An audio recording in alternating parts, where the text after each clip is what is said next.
Thanks all for joining. We're going to start the webinar. I'm going to my name is Thomas de Hoop. I'm a principal economic researcher and the program area lead for gender and social protection at the American Institutes for Research. I'm going to share my screen for a moment.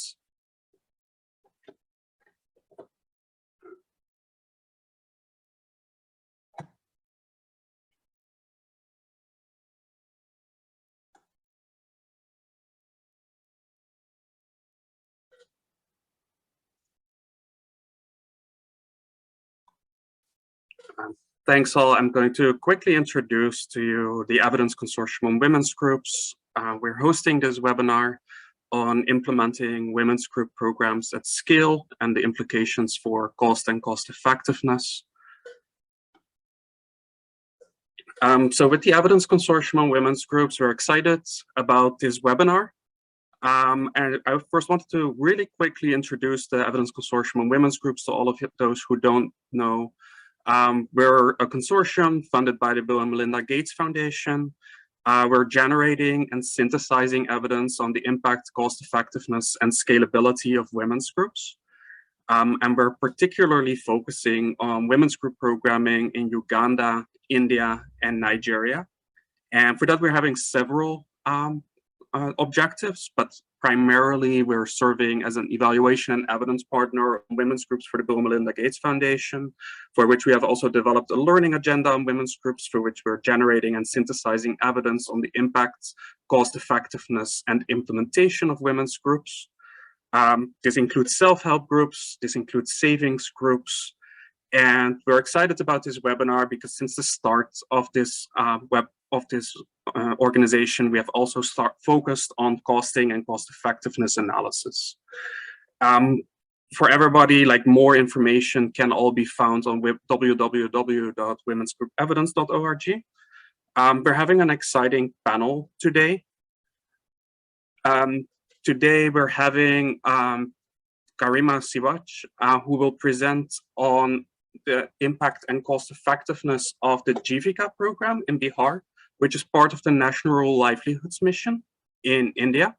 And she will specifically present on the implications of the scaling of the program for the cost and cost effectiveness.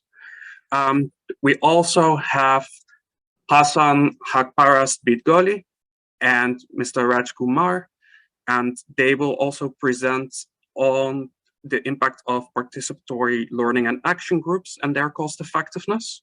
And we're having two different focus areas for these presentations. The first presentation will primarily focus on women's groups with economic objectives, namely self-help groups, with a focus on the National Rural Livelihoods Mission in India.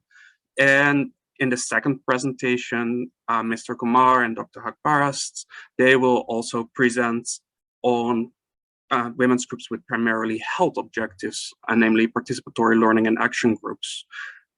So far, like a lot of these programs evaluations have often like focused primarily on impacts, with somewhat limited attention occasionally, especially for economic groups on the cost and cost effectiveness of these programs.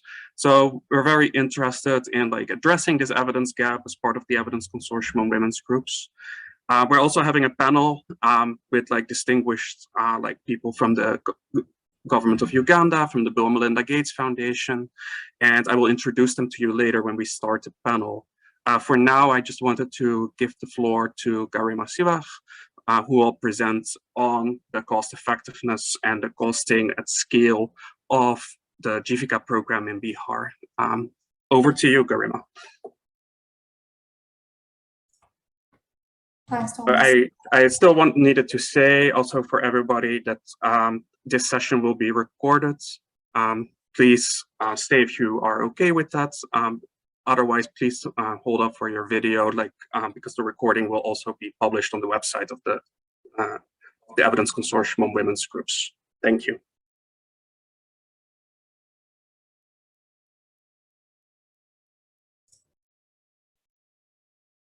Thanks, Thomas. Hello, everyone, and thank you so much for joining us. My name is Garima Siraj. I'm a senior economist at the American Institutes for Research. I'm also a member of the Evidence Consortium on Women's Groups that Thomas just introduced. And today I'll be discussing our study on the economies of scale of large-scale development interventions, specifically presenting some evidence from self-help groups in the state of Bihar in India. This is joint work with my colleagues Shohini Paul at the Population Council and Thomas Hoop at the American Institutes for Research. So to start off with some background, we all know that there is a large and increasing evidence base on the impact of women's group programs like self-help groups or savings groups or even health groups on different domains of women's empowerment.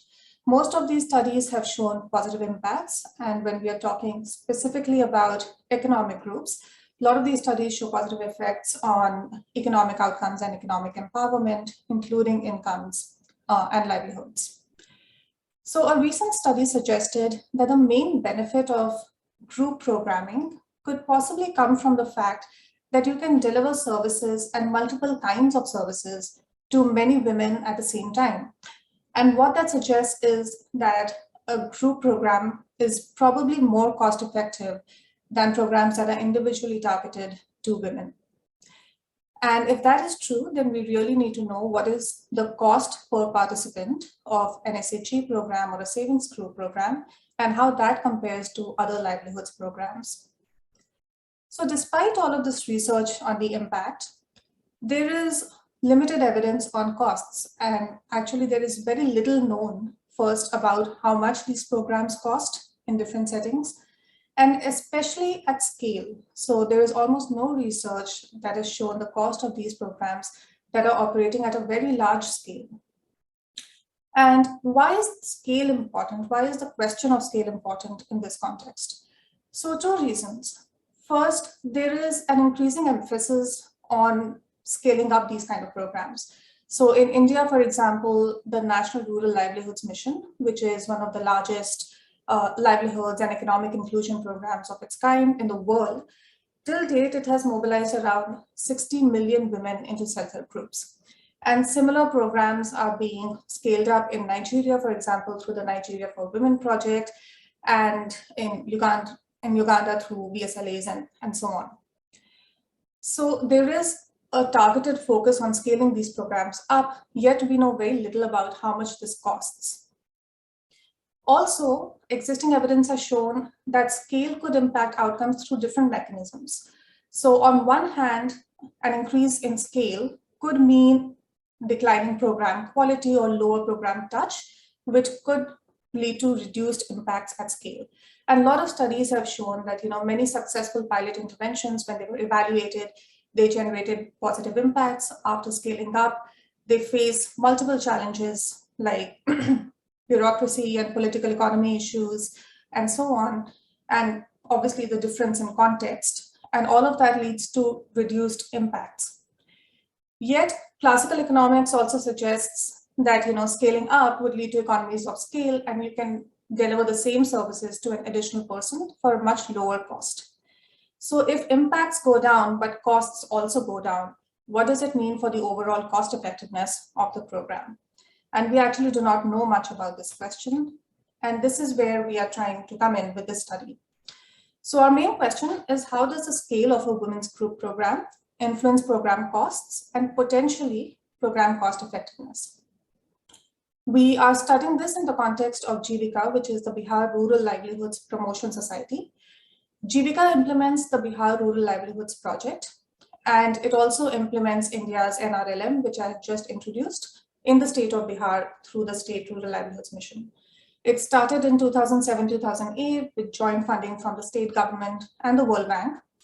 And it initially started in 6 districts of Bihar, and to date, it has scaled up statewide and covers around 11 million women in the state of Bihar in India. So just to give you a snapshot of our findings, we find that the annual per member expenditure declined from around $34 per program participant in the initial stages, and when it covered around 60,000 members, to just under $3 per participant when it reached around 11 million members that is the scale it covers today. And we combine these findings on costs with existing evidence on impact of Jivika, and we show that despite smaller impacts after scaling up, Jivika could be as cost effective as it was in the pilot version, primarily because of economies of scale. So before I go into the numbers and the cost and the impact information, let's quickly see what Jivika actually does. And it's not easy to contain all of this in one slide because it has multiple objectives. It is essentially a livelihoods and economic inclusion program. It starts with community mobilization, where women are mobilized into self-help groups or SHGs. And these SHGs meet regularly, weekly, sometimes bi-weekly, and they pool savings in these group meetings. And over time, these SHGs are linked to a formal bank account. And they are also given access to community investment funds by Jivika. These community investment funds can be used for multiple purposes like health security, food security, and many others. Over time, as the groups strengthen, there is an increased emphasis on federating the groups. So Jivika, like the NRLM, follows a federated structure. And what that means is that some member representatives of the self-help groups would be members of a village organization, which is formed at the village level. And then some members from the village organization would be members of the cluster level federation, which is formed at the block level. So it's almost like a hierarchical structure. But the main aim of creating this federated structure is to give women an institutional platform and to build really strong community institutions of women so that they have more negotiating power. They have, it can foster collective bargaining. They get access to markets, to livelihoods, and so on. And over time, farm-based and non-farm-based livelihood activities are also introduced where women get trained, they are given grants, and they can take loans for setting up micro-enterprises and so on. So it's really a very holistic program with multiple objectives, starting from financial inclusion to livelihoods. So collecting data on program scale from Jivika annual reports, we see how the program grew over time from 2007 to 2018.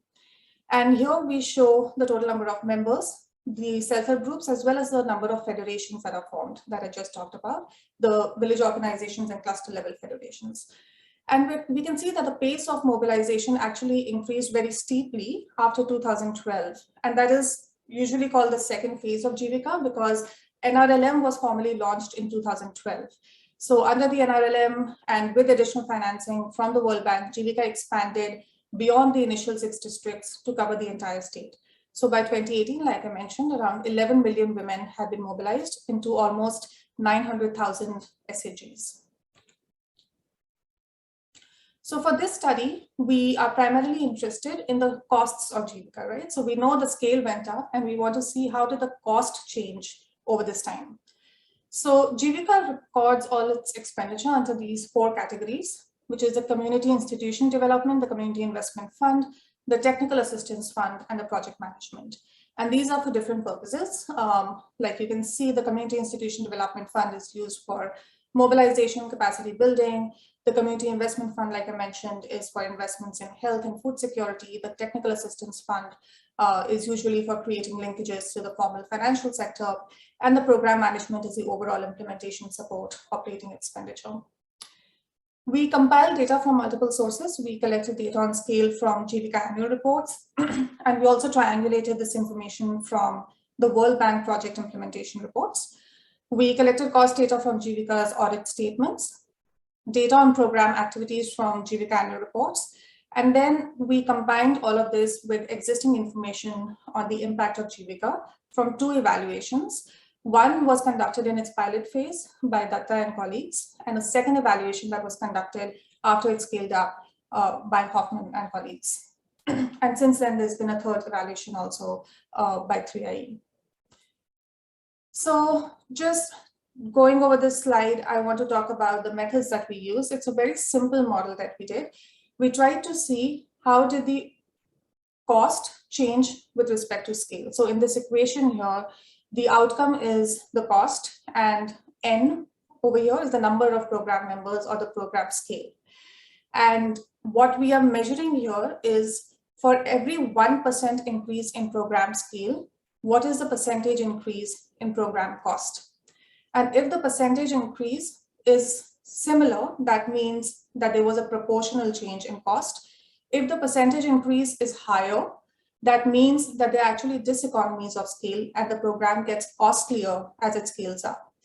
If the percentage increase is less, then that means that there are economies of scale and the additional increase in costs is actually lower as the program scales up.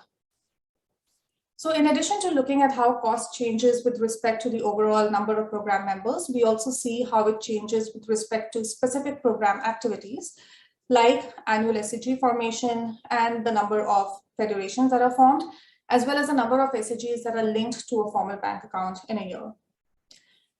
And although we do estimate how the cost change with respect to scale, we then go a step ahead to also see how did the pace of program activities change with respect to scale. So if we do find economies of scale, is it mostly because of the scale economies, that would be these cost efficiencies, or is it because the program pace slowed down? So we also measure the change in the number of these program activities with respect to scale. So just looking at the left-hand side of the slide, looking at the chart, we first plot the annual per capita expenditure from 2007 to 2018. And you can see that there is a steep decline, especially in the initial years. And after 2012, the costs were still declining, but the decline slowed down. And that corresponds with this very large increase in scale, like I mentioned, after 2012, when Jivika overtook the expansion under NRLM across the entire state. And when we plot the formal regressions, we also find similar evidence. So the number here of 0.601 basically says that every 1% increase in program scale was associated with only a 0.6% increase in program cost. So that suggests massive economies of scale in terms of the costs and the number of members. In our regressions, we also looked at the individual expenditure components that I had introduced, and we found economies of scale across the board, across all expenditure components. And we actually see this trend that we saw of declining economies of scale with a very large increase. We see that as well. So just for the ease of interpretation, I have shown here the average annual expenditure amounts that were predicted by regression models. So for each cost component, you can see, for example, with CID, when the program had 100,000 members, the annual expenditure was around $14. When it increased to 1 million members, the annual expenditure per capita was around $8. And then at 10 million members, it was around $4.50. And we can see this trend for all cost components. So in addition to the scale, we also want to see if there were different cost efficiencies with respect to different program activities. And we actually found that these numbers, as they are showing, the number of VOs formed and the CLF, which is the federations. So 1% increase in the number of village organizations was associated with a 0.71% increase in the total cost, and 1% increase in the number of cluster level federations formed was associated with just 0.5% increase in the total cost. So in this case, it looks like there are different cost efficiencies associated with different program activities, and the formation of cluster level federations especially is associated with very little marginal cost. And we think that is because the formation of these higher level federations happens after a while, after the SAGs have been operating for a while, they have become strengthened, the infrastructure has been set up. So the additional cost of this federation formation is actually pretty low. And then we also see whether there was a change in the pace of program activities with respect to scale. So here we show that every 1% increase in scale was associated with a 1.3% increase in the number of SAGs that were linked to a bank account, and almost a similar increase in the number of federations formed. So this suggests that there are no massive losses or gains from scaling up. And in fact, there are positive returns to scale in terms of these activities. So the pace of program activities actually kept up as the program scaled up. They did not slow down. And at least in terms of these numbers, we did not find evidence that there was, a decreasing returns to scale in terms of achieving these program outputs. And the reason we looked at these specific program outputs is because these are the main channels through which Jivika aims to have an impact on women's livelihoods. So bank linkage gives women access to, formal credit, and it encourages substitution away from informal credit, which is the first sort of main outcome of Jivika. And the formation of these federations over time are supposed to give access to market opportunities and livelihoods activities and build collective empowerment of women over time. Yet, just looking at these numbers, we may not be completely capturing the quality of the federations or the quality of these SDGs as the program scales up. So can we learn something different by looking at existing impact evaluations? And like I mentioned, there were 2 studies that were done, one in the pilot and one in the scaled up phase. So we look at those studies, and the evidence from those studies found that actually program impacts reduced after scale up, which is consistent with large-scale interventions across different fields, not just in terms of women's livelihoods. But an ethnographic study or qualitative research that accompanied these impact evaluations also found that the program had a lighter touch as it scaled up because it scaled up to a very large level. And because of that, the impacts, especially on women's empowerment, were not realized after scaling up. Yet the most proximal outcome, which was the impact on substitution away from high-cost loans to formal credit, that was observed in both the pilot and the scaled-up evaluation. But the impact, even on that outcome, declined to almost half the impact that it was at the pilot phase. But what does the picture look like when we combine those impact estimates with our cost estimates? So the chart here shows that for every $1 invested in the program, what was the decline in high-cost loan dependence in the pilot phase, which is phase 1, and the scaled-up phase, phase 2. And we see that it actually had similar return in both phases, despite the fact that the average impact was actually almost half at scale. And the reason for that is because of economies of scale. So although the impact declined, the cost also declined by almost half. So what does all of this mean? So implementing development interventions, no matter the field, no matter the domain, it is challenging. It often leads to lower impacts. Many studies have found this. This has been documented. And there are multiple challenges that come with this process of scaling up. Like I mentioned, there are bureaucratic issues, political economy issues. Sometimes there's pressure to scale up very quickly. And it is not always easy to account for the diversity in context when a program is being scaled up. But while programs after scaling up might show smaller effects, they could also benefit on the cost side from the economies of scale. That is what we showed here. But it is also important to note that economies of scale are not meaningful if the program does not generate any impact at all at scale, right? So with Jivika, for example, I mentioned that although the scaled up version did have an impact on substitution away from high cost loan, it did not have, on average, any significant impact on women's empowerment.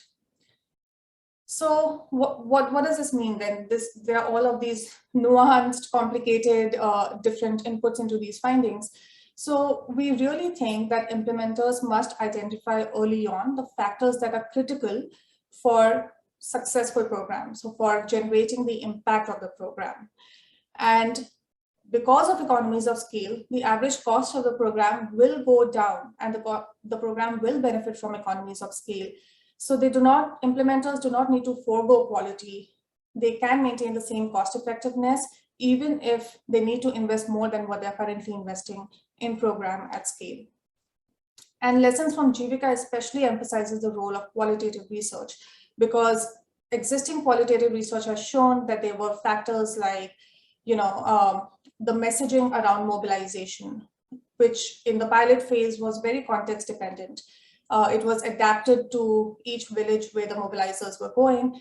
But in the scaled up phase, because the scale up happened so quickly, that customization was not possible and it did not happen. So even if you invest in those kind of things, and even if it costs more than what the current scale costs are, we believe that the program can still retain the cost effectiveness in terms of all outcomes and not just in the substitution away from high cost loans. So I will stop there. Thank you very much. Thanks very much, Garima, for this presentation. I also want to let everybody know, feel free to ask questions in the chat as well. We will have a question and answer session. After Garima's presentation, we will go to a next presentation, after which we will have a panel, but we will certainly also address questions from the audience after the panel. Like at this point, I just wanted to invite Mr. Raj Kumar. He's the team lead at Acute in India, and his work revolves around the generation of evidence and to research into policy and practices for a healthier society. He will also be presenting on the costs and cost effectiveness of participatory learning and action groups in India, and he will be jointly presenting with Dr. Hassan and Hakparat, and he's a health economist at University College London. Please take the floor, Raj. I'm looking forward to your presentation as well. Thank you, Thomas. Thank you very much. And thank you, everybody and organizers, for inviting me. Let me quickly share my screen.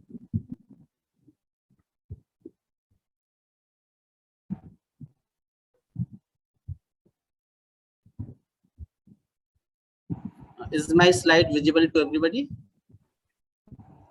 We can see it, Mr. Kumar. Thank you.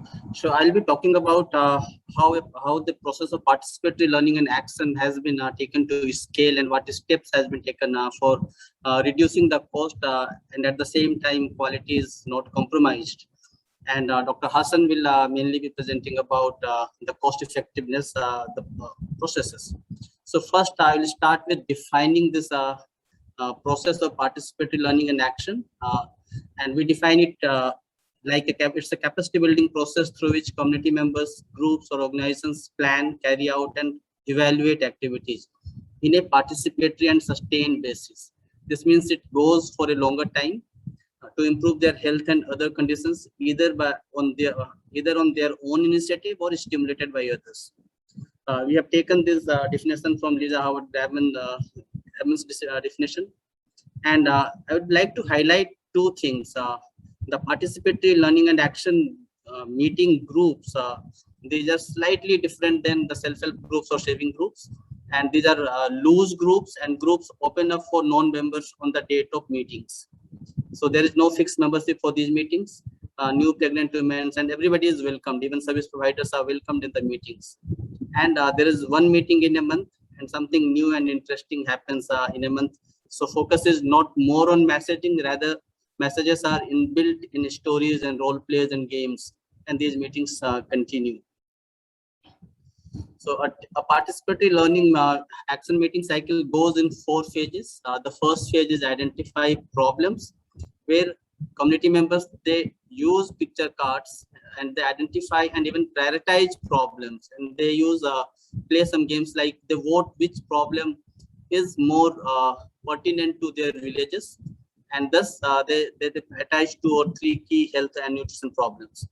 After prioritizing, identifying the problem, they plan strategies. So they basically understand cause and effect through pictorial stories, and there is no one story for a state. Rather, facilitators are trained to how to weave stories. So for every village, there is one story, and facilitators, in this case, ASHA workers, they weave stories and they discuss on the stories. After these 2 processes, there is a community interface meetings where they share their strategies with a larger group. In these meetings, policymakers, district collectors, even politicians, bureaucrats, health officials, etc. are invited. And these community interface meeting, sometimes participation are 3,000 to 4,000 also, but it ranges from 200 to 3,000 to 4,000. And in a usual PLA meeting, the participation is usually 25 to 30.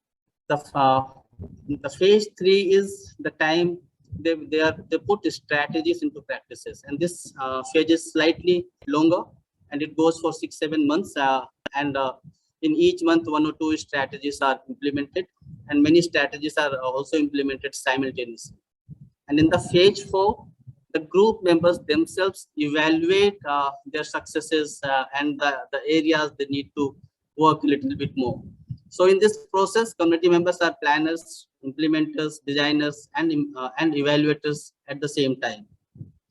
So this process has been evaluated through the different randomized control trials in different parts of the world. In our organization, 3 RCTs have been conducted, and in 2014, our WHO recommendation came for scaling up of this kind of intervention, participatory learning action meetings in high mortality settings.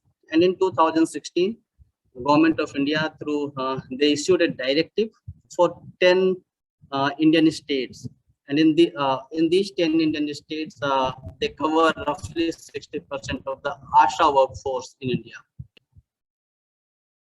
So when it was scaled in the state of Jharkhand in eastern India, through National Health Mission Jharkhand, one of the main challenge in front of us and with the National Health Mission is how to reach out to women in 32,000 villages and 40,000 ashas in Jharkhand, and how to train these 40,000 ashas without compromising the quality and take the PLA process in every village of Jharkhand.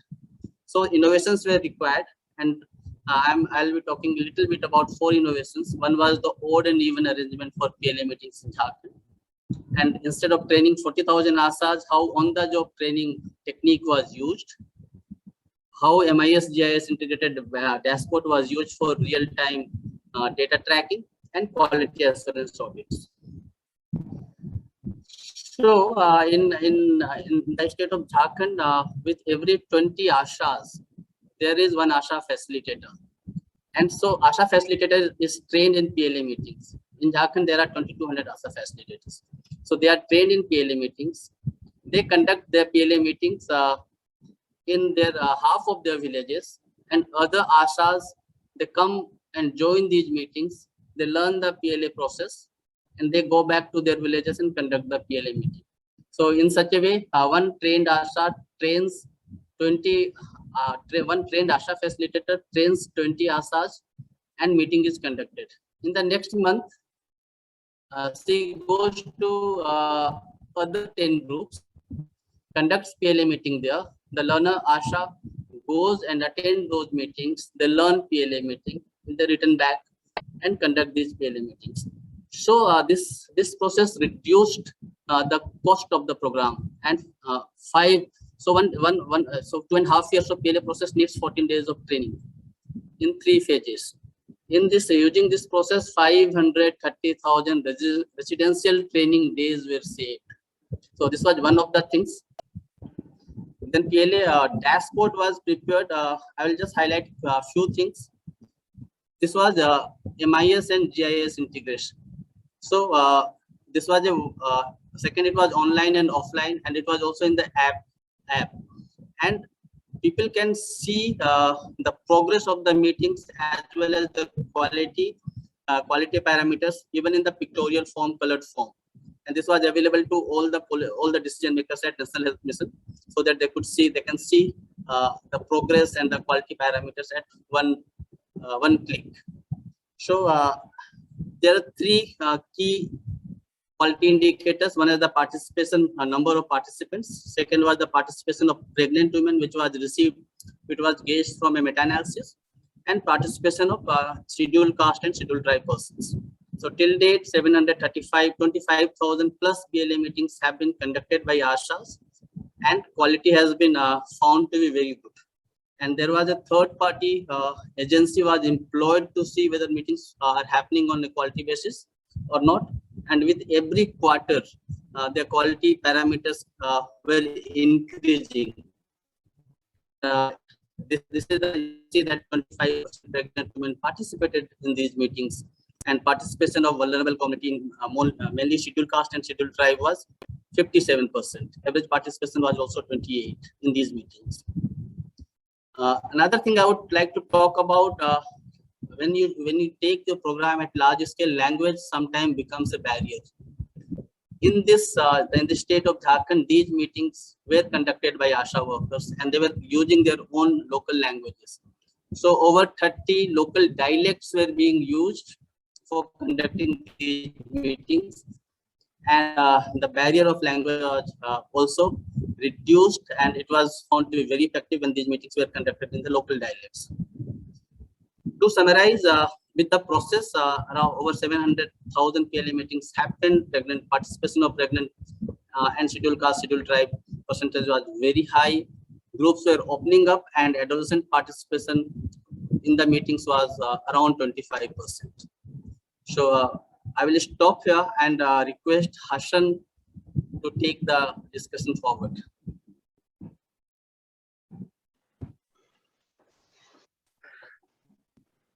Thank you, Rajkumar. Rajkumar, could you stop sharing? I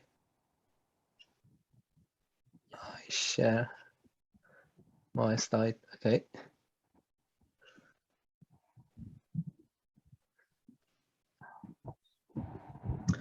Can you see my slide? Yes. Okay. Hello, everyone. Thank you, Thomas and the organizer, for inviting me to present here. Thank you for Rajkumar to explain about the PLA that I don't need to explain here. I just go directly, for my presentation, I go directly to presenting result from cost effectiveness of different PLA women groups that we had across different settings. And also I will present the costing and cost effectiveness of the flag project that that Rajkumar mentioned in Jharkhand, 24 district of Jharkhand, and this is the first evidence from the PLA at a scale, basically. As I mean, we started PLA women groups in seven settings, basically, by 7 trials, and then we started first from Nepal. And all of this is the health, basically, is impact on neonatal and maternal mortality specifically, and seeking care. And these 7 trials were in Nepal, 2 trials in India, 2 trials in Malawi, and also we had 2 trials in Bangladesh. And then is the start of 2003 till the latest was 2010. I mean, that was implemented specifically on maternal child health. And then at 2013, we had a publication on pool effect of all this trial that shows basically overall the pool effect was 20% reduction in neonatal mortality, and also 33% reduction in neonatal mortality, and also we had a significant reduction, about 50% on maternal mortality in the trial that they had 30% coverage of basically pregnant women. And after that, as Rajkumar also mentioned, that the PLA was adopted by WHO, recommended by WHO as one of the low-cost intervention and cost-effective intervention for preventing neonatal and maternal mortality. That's the history of the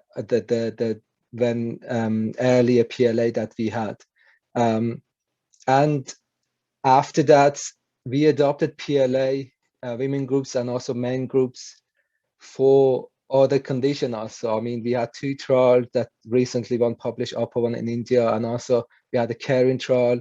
Both of them, they measure effects, impact on nutrition, and then it shows that they are effective and highly cost effective also. I mean, and also we had recently we had on diabetes prevention also using the same approach of PLA, women groups and men groups on the diabetes prevention, that was highly effective in Bangladesh and cost effective also.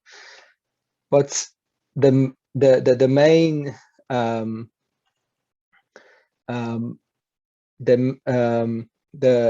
basically the main purpose of this presentation that I'm doing is basically presenting the result from this study that we done, basically pulling all costing and cost effectiveness result of all the 6 of the trial. One of the trial that we done in India didn't have a primary data collection on cost, but 6 of them, they had cost data, and then we done for some of the cost effectiveness analysis, but we pulled together and then we just disaggregated basically all the resource use in each trial, basically in each setting that implemented, and also we wanted to look at what's the difference in resource use, and then why the resource use is different, why cost effectiveness is different, and also at the end we wanted to model the impact as at the scale, and then the cost at the scale also. Basically, as you see, this is the 6th study that we included in that paper, that they're very different. Basically, in terms of intervention period, they are different, and also in terms of the scale, they are hugely different.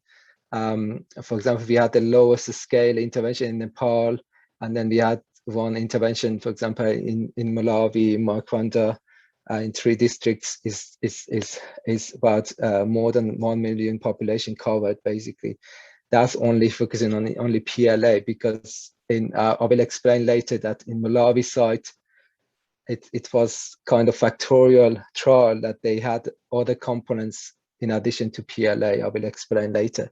But the other trial, we had only PLA compared to the current basic condition is no intervention. Even we had in all of them except Makwanda trial, we had as health system and strengthening activity in terms of training healthcare provider on those settings, but at the end was PLA versus no PLA. Basically, we measured the impact, and then I talk about the coverage.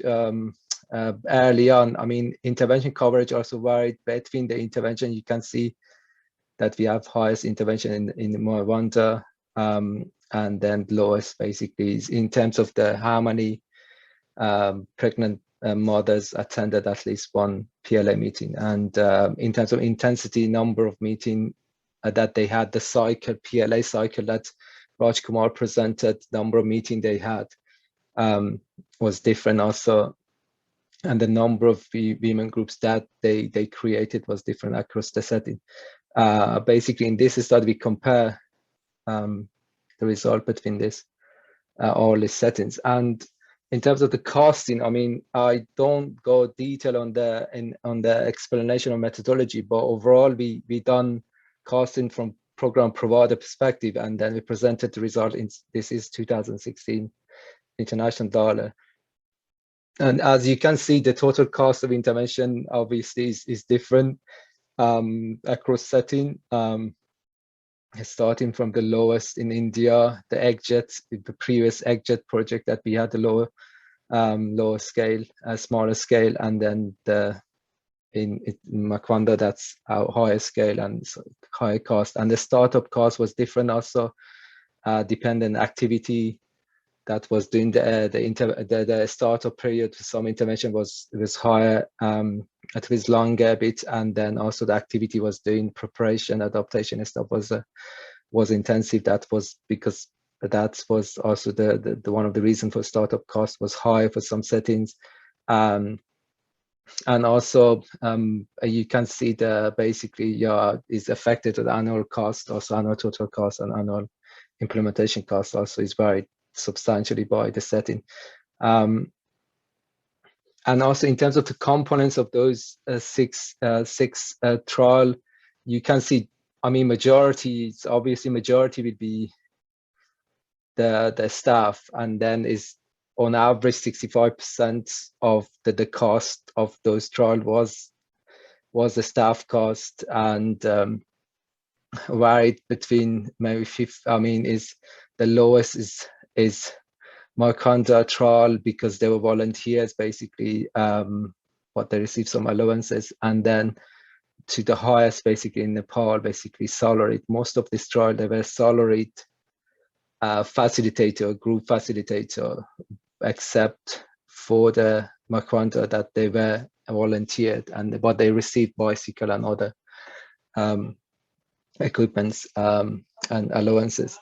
And also the other costs, also apart from the staff that we have, basically the material was the lowest anyway. We just printing, developing the manual and picture card. The stuff is not a PLA is not expensive in that sense.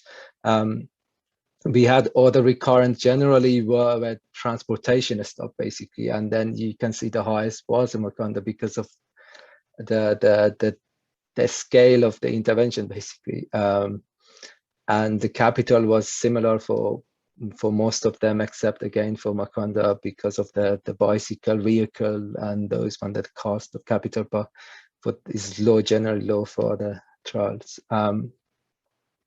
In terms of the cost effectiveness ratio, I mean, as you can see, I mean, first, I mean, if we look at the cost, unit cost, basically, unit cost is substantially different, basically on average $203 international.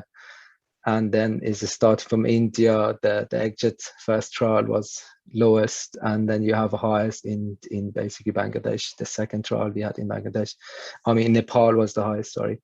Yeah, the cost is different cost of the unit cost, and in terms of cost effectiveness, our focus here, cost effectiveness basically is substantial different between the setting. You can see the lowest was in India, the first exit that we had, and then Nepal was basically the highest, and all of them. I mean, if you use that threshold of basically GDP per capita WHO threshold, or even the newer threshold is less than 50% of GDP per capita, all of them is on that range anyway, on the basically less than 50%, and then they are highly cost effective in that if you compare with the threshold.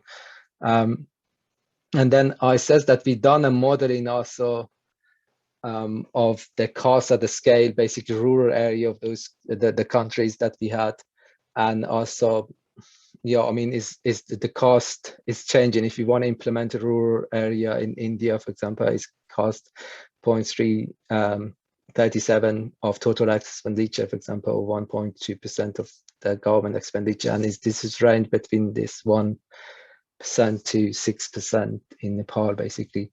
And if you want the model that, I mean, this is basically using the unit cost that we had, not at a scale, basically average unit cost for those setting, and at basically is a fixed unit cost that we use for modeling, and then is not at a scale, basically. And for the impact also, we estimate the impact if we have basically a scale at the national level and rural, basically, or rural population, and then you can see that basically the impact that's is ranging the majority. For example, 50% can be prevented neonatal deaths in Nepal compared to Malawi's 3%. And then we in that time we used basically the effectiveness from the pool effectiveness from the meta-analysis paper that I showed at the beginning, and then we also assumed the loss of efficacy at the scale, basically, and then what will be the estimate, basically. And then you will see the effect anyway at the scale when we had it in India, that it didn't have the reduction basically at the effect anyway.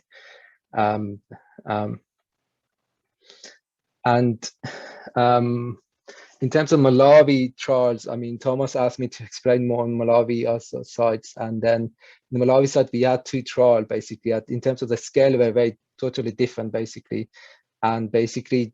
In Rwanda, it was one district. It's about, I think, 400,000 population in that district, and then Makwanda was a larger scale, I mean, intervention, and then we had only PLA arm of the trial was more than 1 million covered the population, and all of this both trial were factorial top trial that we had 4 arms basically. They compared PLA versus no intervention. They had the second additional intervention was a home, for example, for Rwanda was a home visit by volunteer trained volunteer peer counselor.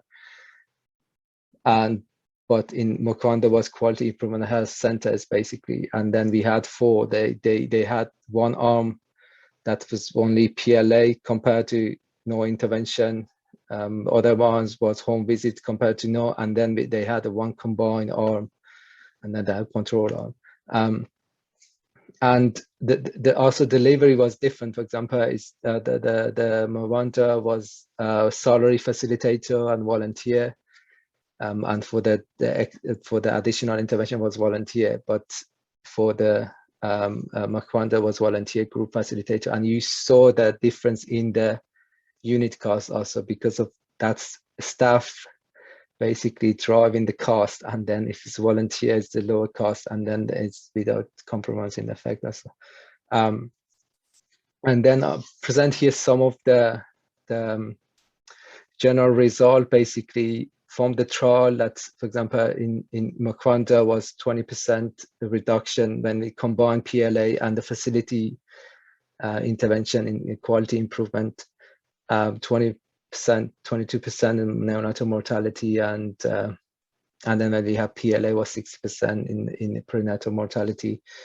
And then we had we already done a separate cost effectiveness using the whole trial basically, and then it shows that PLA is cost effectiveness was $79 compared to facility only, for example, $281, and then combined was 146. PLA was more cost effective, but overall as the whole intervention was highly cost effective. And for Mawanta was we had in PLA arm only 74% reduction by maternal mortality rate and 41% neonatal mortality rate. For peer counseling only arm was infant mortality rate 36% basically reduction. And then we estimated the cost effectiveness separately for each arm also in the trial basically. And then for PLA was 114 US dollar per year's life saved, anyway, life lost averted. And for peer counseling was 33 because they were volunteers also anyway. If you can wrap up. Yeah. Yes, I'm going. Sorry. I just present basically results for the flag trial. Basically, that's Raj Kumar mentioned is the PLA implemented at a scale in Jharkhand in basically 24 districts, but for our analysis cost effectiveness, we use 20 districts, and we use provider perspective, and then you can see the result. Let's compare it to the other basically the trial that I presented. If you see, the scale, the population that's covered, live births, and then you can see in terms of cost, unit cost, 9.4 international dollar compare to the other trial. Average 203, and then you can see that the scale how cost reduced substantially because of the all innovation also done on the flag trial, as Raj Kumar mentioned. And also here we had incentivized ASHA, is not a salaried facilitator, and you can see the cost effectiveness ratio is 41 compared to the low scale. And then in terms of some key messages, I'll try to read it quickly. It can be PLA can be a scalar, but anyway, you see the result that I presented for the flag, and then it can be low cost and highly cost effective at a scale, and then without reduction in impact, basically, as shows in the flag. And the cost as a scale, it depends generally integration in the current program that we had, especially in the flag that is integrated in National Health Mission, and also it depends who delivered, also incentivized volunteer or solid facilitator. You can see that is incentivized for the scale we use incentivized, and combination with the training approach we use you saw the result, how much is different in the cost, unit cost, and also cost effectiveness ratio. And also the other factors impacted also is the shorter startup adaptation period was very low, and also potential effect of economy of scale at the unit cost dropped by basically scaling the intervention basically. Okay, thank you. Sorry, it's over time. Thank you so much, Rajkumar and Hassan. We have a panel. I'm going to introduce the other panel members later, because I know Mr. Otash Vatwani has to leave a little bit earlier, and he is the lead for the poverty alleviation portfolio for the Gates Foundation in India. And he works on agriculture, developments, water, sanitation and hygiene, financial services for the poor, as well as gender equality. He leads this poverty alleviation portfolio for the Gates Foundation. So I have a number of questions for Mr. Vatwani, and particularly about the cost effectiveness estimates of their wide variation of participatory learning and action groups across settings, and also the variation with scale. And like the key question I have for you, Mr. Vatwani, is basically like, could you reflect a little bit about what this means for the scaling of both PLA groups as well as self-help groups in India, and possibly also what this means for like the investments of the Gates Foundation in India? Like, could you reflect a little bit on this? And you're on mute currently. Apologies. Thank you, Thomas. It's great to be here and to hear these presentations. So first, just let me start off by congratulating the Ekjut results and all the hard work that the Ekjut group has done, because the results appear to be spectacular. I mean, $40 per neonatal life saved per year is pretty amazing. And if you take it in real dollars, I mean, not in PPP, it would come to about $10, which is just amazing. So just wanted to congratulate the team. So if I think about your question, yes, there's no doubt that typically as you scale up, quality falls. Ekjut seems to have avoided that challenge, and full marks to them. But I would say that typically quality does fall, as you have found out. I wasn't too sure of the presentation I heard, in the sense that I was unclear about one thing, that if it looked in the Jivika presentation that costs fell 10 times from $34 to $3. But from what I understood of the presentation, it appeared to seem that the outcome that you were looking at fell by about half. And if that's true, then cost effectiveness would still rise by 5 times. Whereas the presentation seemed to suggest that the cost effectiveness was broadly the same. So I wasn't clear why that was happening, and we may not have time to go over it. But that would seem to imply that if cost falls by 10, even if quality falls, typically you get huge cost effectiveness benefits even then. So to me, that often is a key message.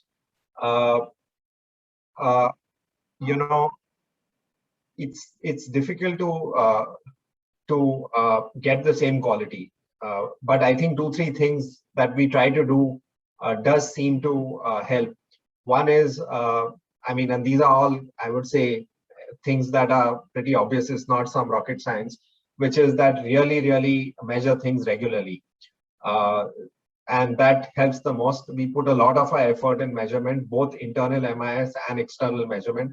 Often we are doing external evaluations too, and they don't need to be for the full outcomes.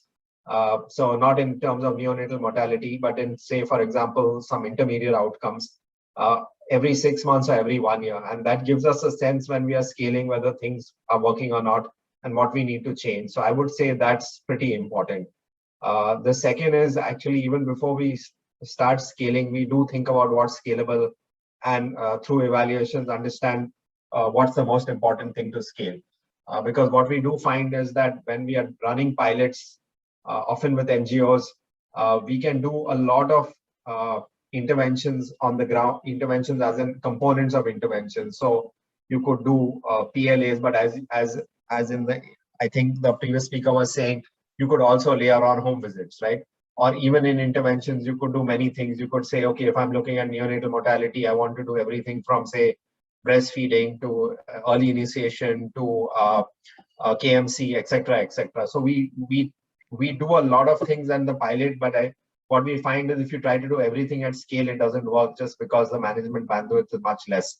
So I think we always struggle to say, how do you really keep it simple at the scale up level? And it's not easy because however simple you keep it, typically we find we need to simplify it even more when you scale up. So I would say these are some of the things that we've learned while we scale up, and that's what's important. I think your other things were around what does all this mean for us? So I would say one more thing, which is as you think about some of the lessons that you said, which is empowerment didn't go up at scale, whereas it in the SHG example, whereas it went up in the pilot. So what we feel is for empowerment, and we are doing some more work on this, and we have evaluations going up as we speak. We need to be very intentional and not only assume that if you are an SHG group and you're meeting regularly, empowerment will happen. So we've added 2 components. So one, we have now an empowerment curriculum, which is a kind of a PLA model where it's very participatory. And that we feel is useful to try and improve empowerment. The second is, and again, it's like role plays and many of these, etc., rather than very pedantic. The second thing is that we feel that even as much as the curriculum might be useful, you need to have some ongoing activities that will help in empowerment. You could call this anything, like one of our partners who runs it calls them gender resource centers. So it's a dedicated person or team of people at either the VO level or the CLF level who are doing a set of activities to help women. They might be linking them to the PRIs or the Panchayati Raj institutions. They are linking them to government services for entitlements, which does help in empowerment. And they are addressing some of the gender-based violence issues. So having this center on an ongoing basis is important. And that's the second thing we think is important. So I think that's some of the areas we are working on the empowerment side. So perhaps I'll stop here. Maybe one of your last questions was, how do I think of SFGs and PLAs? So clearly from what's coming out in these presentations, we should adopt the PLA approach more and more, rather than say only restricting ourselves to SHG groups if we want impact. The open groups, the large, I think if you're getting 2,000-3,000 people, I think that's just getting you such what's the word I should use? It gets everyone thinking around the issue. Whereas if you have small groups, perhaps you don't have as much impact. It just creates some momentum and an enabling environment potentially that seems to contribute to this impact. Also getting all the stakeholders together, as the Ekjut model seemed to suggest, you're getting everyone from bureaucrats to decision makers, and then everyone starts taking the action plans more seriously. So I think clearly your presentation seemed to suggest that one needs to weave in PLAs into trying to get change rather than only stick to closed groups. So that seems what I would say. Yes. Thanks very much. Dr. Garima, I wonder whether you could clarify one of the questions of Alkesh before he would leave, so that he understands also difference in the costs. Yeah. Just very quickly, the difference in the cost, you're right, it came down to $3 by 2018, but the impact evaluation's timing of exposure was different. So for the pilot evaluation, the group was exposed to the program between, I think, 2010 and 2011. And for the scaled up evaluation, they were exposed to the program from 2014 to 2016. So there the difference is about half. Okay, thanks. Yeah, thank you. Thanks very much, Mr. Alkesh. And thanks so much for clarifying all those responses. It seems that a lot of work is being done by the foundation to indeed like focus on women's empowerment, and it seems indeed that like PLA seems to be a promising approach also to improve health outcomes in that respect. We also have two other panelists, and I wanted to introduce those to everybody. We have Jacqueline Nagai Mukisa. She is from the Ugandan government, and she's intimately aware of the scale-up of the Profera program, one of the flagship women's group programs in Uganda. We also have Dr. Fred Matufo, and he's a health economist, and he is also intimately aware of the programming in Uganda, and he's a senior lecturer of the School of Economics at Makerere University in Uganda, and he also has previously worked at, he holds a PhD in economics from University of London. So I wanted to start with Ms. Jacqueline and ask, as someone who works for the Ugandan government, can you say a bit more about how the Profera program currently works, how you're making use of costing analysis, and how currently like the estimated costs of the Profera program, how those compare with like the actual costs of the program, and if there are any cost differences, like why did those occur, and do those relate to the implementation of the program? Thank you so much, Thomas, and thank you so much, the Evidence Consortium for Women Groups. I'm so blessed to be part of this webinar. I work as the M&E and Knowledge Management Manager for the Profera project, which is a project for financial inclusion in rural areas that particularly supports both the savings and credit cooperative organizations, SACCOs, and then the savings, the community savings and credit groups. But my focus mainly is going to be on the savings groups component, because I believe it would be of interest for this particular webinar. I'll not go much on what the costs and the costings were for the SACCOs. I looked at three types of costs that emerged from the Profera project. At first, we had design costs. The project basically supports the establishment of savings groups in areas where they were not. And then it also supports the strengthening of existing groups. So both key interventions had different costs at design. And at design, the estimated cost was around $20 for establishment of $20 for reaching a member in a new group, and $40 for reaching a member in a strengthened group. Now those were the design costs, and the costs were mainly at that time based on an exchange rate that was so low at the time in 2013. It was around $2,500 exchange rate. Now,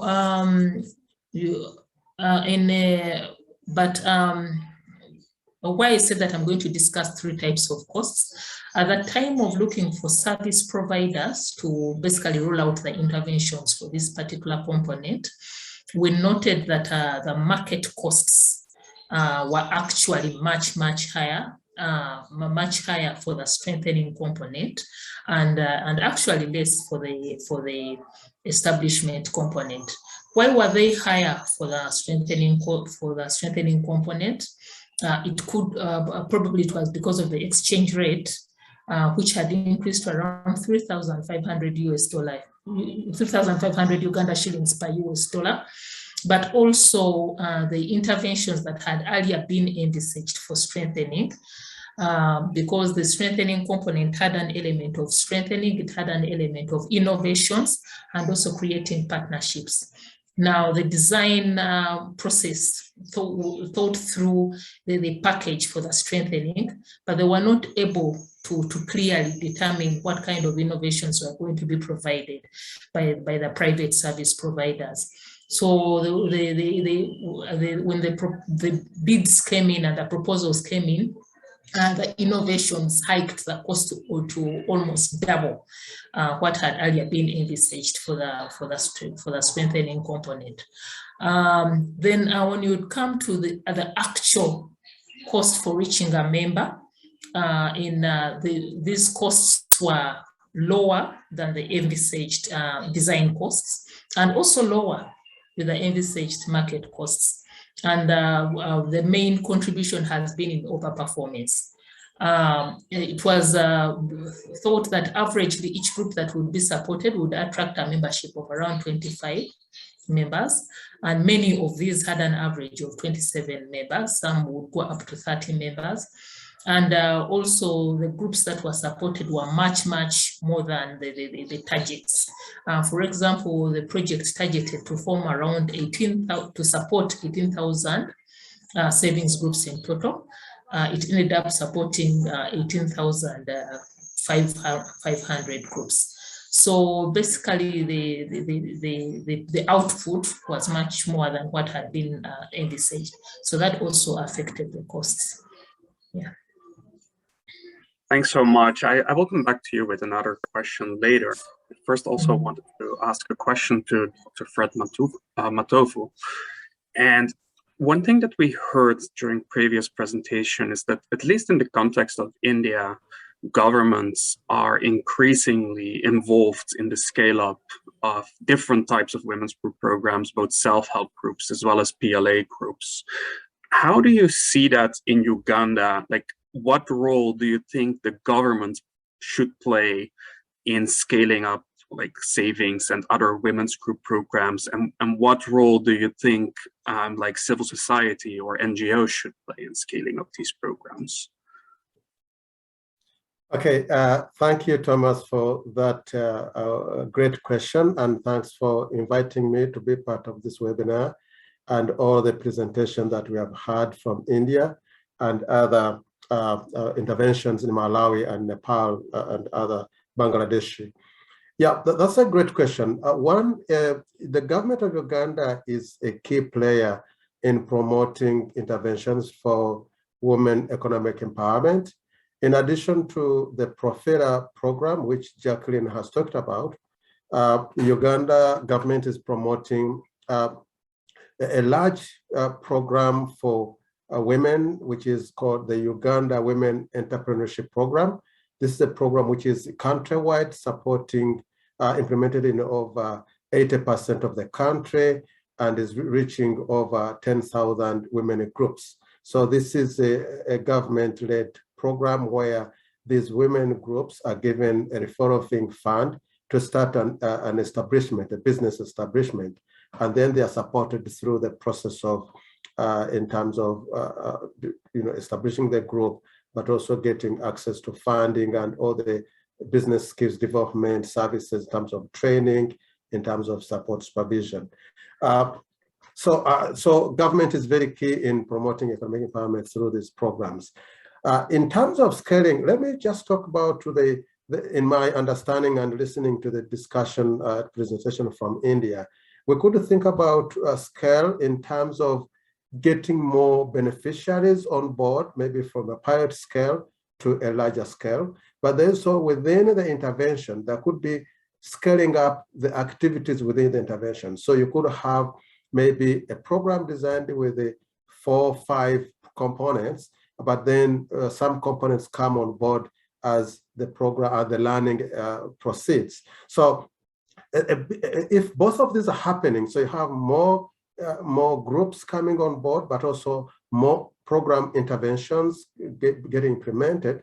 Yeah, so you could think that the cost of scaling up might come down if you're only adding on the number of groups, but it might be different when the intervention, the activities are different. So I just wanted to bring up the issue of when we're talking about scaling, we need to look into those dimensions, whether we're talking about no new numbers coming in, members, or activities expanding.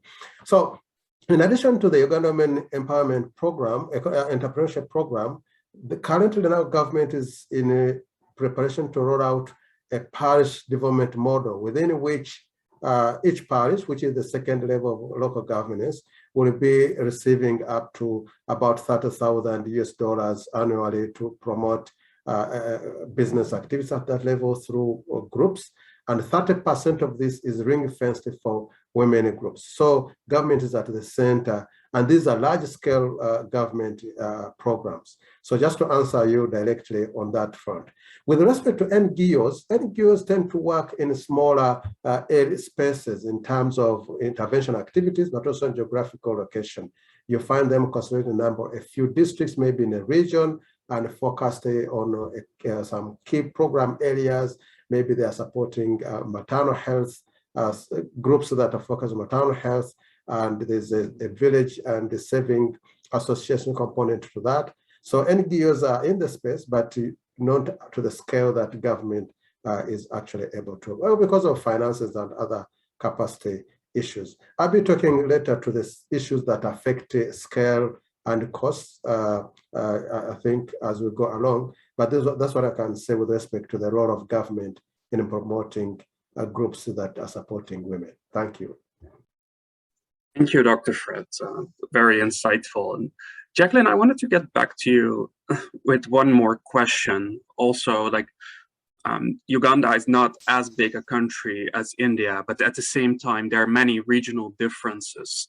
And I can well imagine that those may have implications for cost as well. And since you're also scaling up the Profera program across different regions in Uganda, like how do the costs differ across contexts in Uganda? Are there differences between the north of the country and the rest of the country? Or are there specific regions within the country where the costs are higher?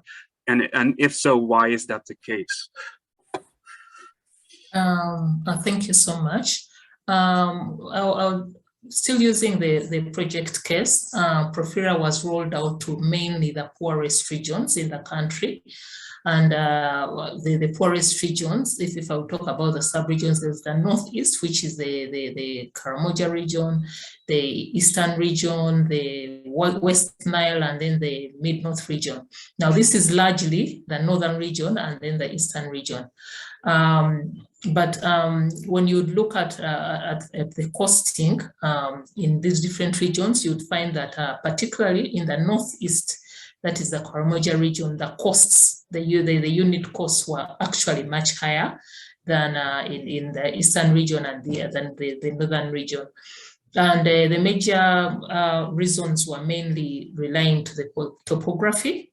The Karamoja is largely a flat area, but it also has a very poor road network, very poor road infrastructure, and it is sparsely populated. So for one to move from one area to another to form groups was actually more costly.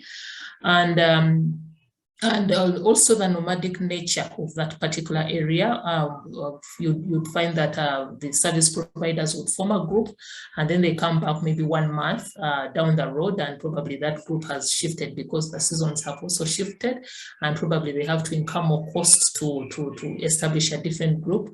So largely you'd find that that particular region vis-a-vis the other 3 regions attracted more costs of implementation than the other 3 regions, but it's mainly because of the sparse population, the social culture aspects of that particular region, and the poor road infrastructure, and basically the topography and the climatic conditions. The area tends to flood a lot.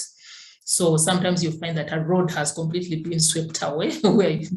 So basically that attracted more costs compared to the other 3 regions. Thank you. Thank you so much, Jacqueline. I see, I was quickly also scanning the questions from the audience, and I think many of the presenters are already over the chat answering those questions. So before we move to the closing speaker, I wanted to ask one more question to Dr. Fred, and I'm curious whether you have one question you have about the average cost of women's programming. It seems that they reduce considerably with scale, and I wonder about your experiences in Uganda, whether the same is the case or whether you see a different process playing. And I do still see like one question from the audience also, and we may be able to get back to that after Dr. Fred gives his answer to this question.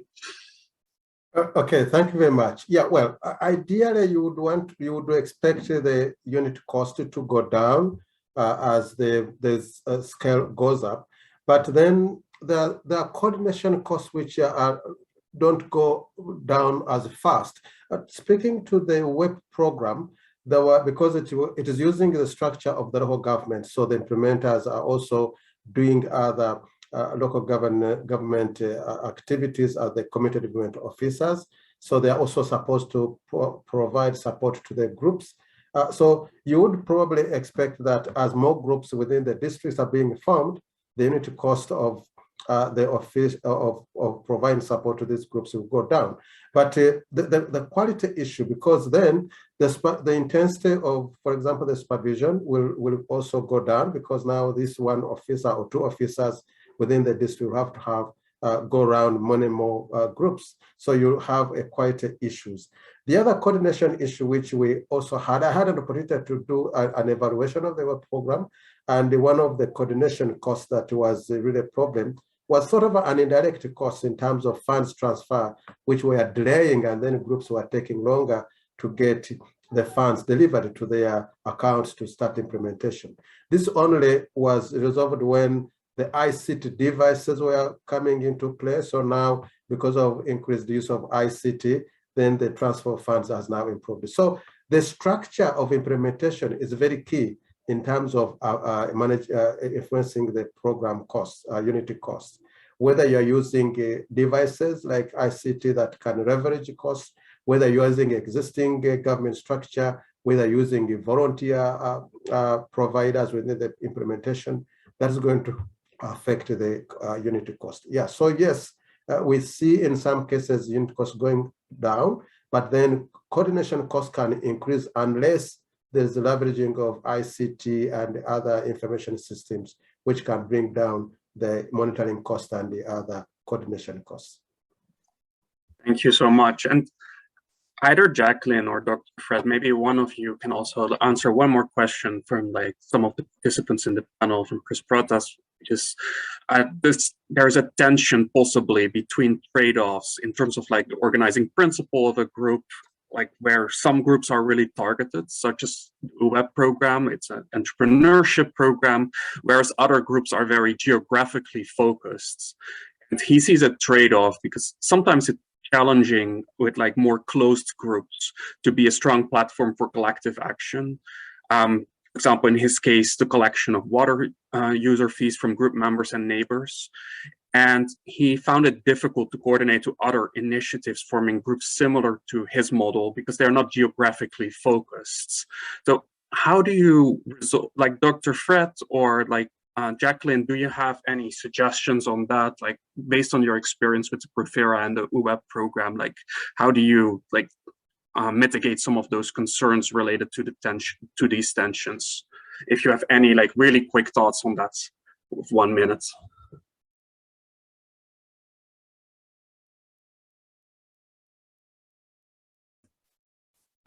Sorry, Thomas, I got an interruption on this call, so I didn't get your question clearly.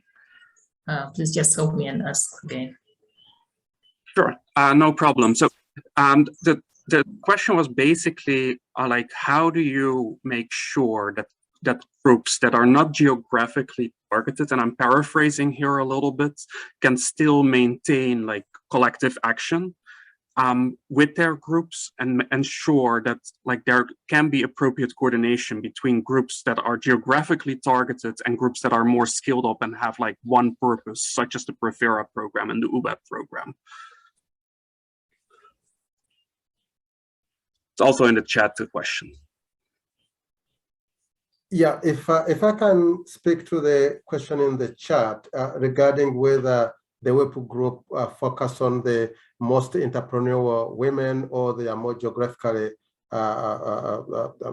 focused. Yes, the groups are formed, they have to be coming from the same sub-county, and therefore they are more, the women within the group are more geographically connected. They could be coming from the same parish, which is the second level unit of local government. So in that way, they are able to be working closer together, have the meetings together, and also establish their enterprise within their locality, and then do monitoring depending on how they have agreed to be monitoring and participating in the daily running of the activities. So it is not that it's structured around the most entrepreneur. They are encouraging to get those with the skill, some experience, and those which have not had, women who have not had an experience in managing businesses coming together and form a group. And also there's a lot of peer learning group that peer effect that goes on.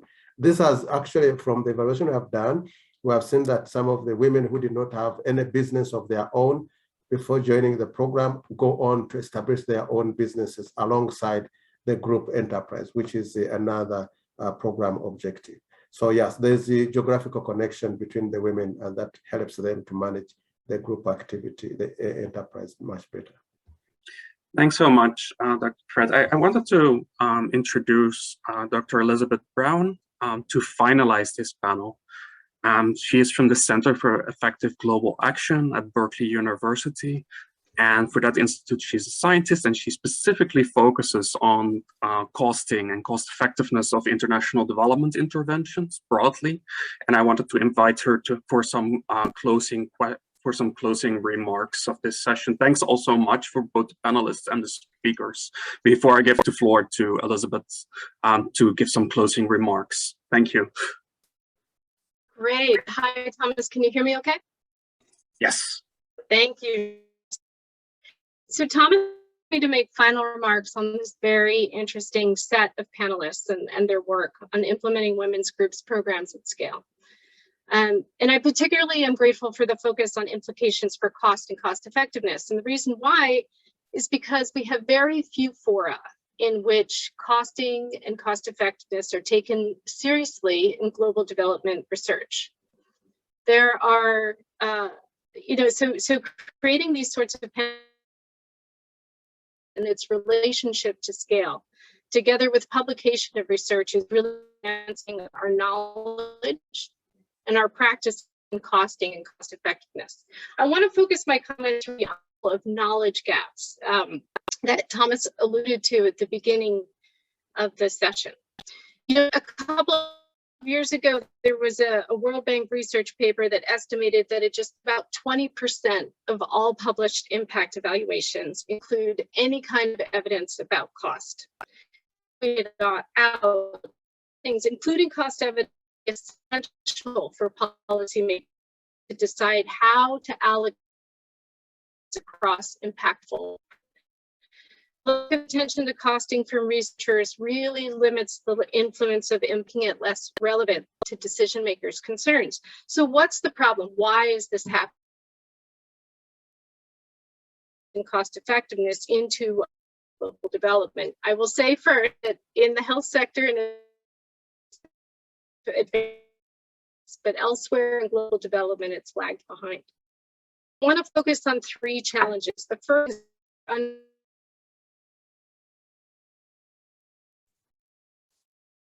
it seems that Elizabeth is breaking up a little bit. But... Oh, okay. I am not sure that I can change that. Can you hear me now? Yes. Yes. And the last is insufficient transparency in the reporting of methods and assumptions. First, I want to make the point that when we talk about cost with respect to impact evaluations, we are really interested in understanding the prices and the quantities of inputs that are required to deliver impact. We're interested in the quality and the quantity of these inputs that are used to implement the program. You can think about these as the factors of production, and that what we are producing is impact. For example, we are interested in organizing an intervention for the purposes of lowering maternal mortality, and we can serve more women if we can organize these factors efficiently and productively. This point is important conceptually because we don't want to just ask about average costs, but instead we need to ask what are the specific inputs that are needed to obtain the observed outcomes. So I want to talk about poor underlying cost data quality.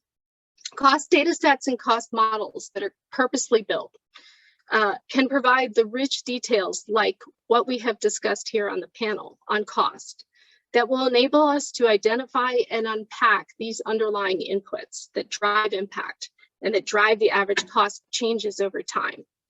Researchers should be focused on the quality of cost data that is used in these models. The data need to be sufficiently detailed. They need to ask what are the specific inputs and resources that are required for the intervention and what quantities are they being used in. This allows us to analyze the unit economics of each input so that we can understand how they change at scale, because that matters a great deal. Data needs to be tracked frequently, quarterly perhaps, over time to understand the relationship, not only between the resources used in the program, but the impacts of those average costs in tandem with impact overall. Planning is pretty key for collecting this kind of data. So this should happen at the time that the research is being designed, not in retrospect. Often we do this in forming and filing a pre-analysis plan. So this should happen early on. The second issue is a lack of methodological rigor in costing. Why does this happen? Often in my experience, this is because of a lack of planning. Designing instruments to collect the level of detail, time-sensitive cost data need to happen early on. And it often requires a lot of negotiation between the research teams and the implementing partners, the NGOs, government entities that all are implementing the kinds of programs that we're evaluating. Then there is planning for heterogeneous cost. Anticipating where we expect large variation in cost to occur is super important for having the details and the ability to talk about the cost of reaching marginalized groups, for example.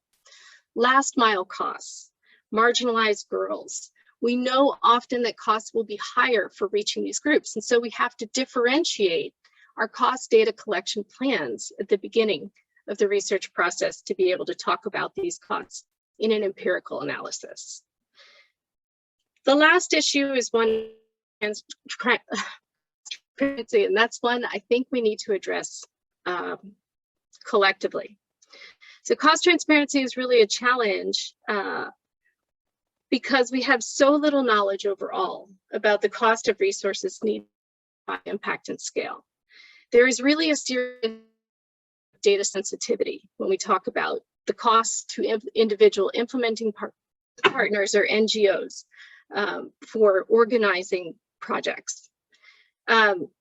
Even if NGOs or the government are able to share sensitive cost data, we typically can't publish this data because of these sorts of sensitivities. So what are the ways of overcoming this? These are the questions that I think researchers need to be taking up in fora like these.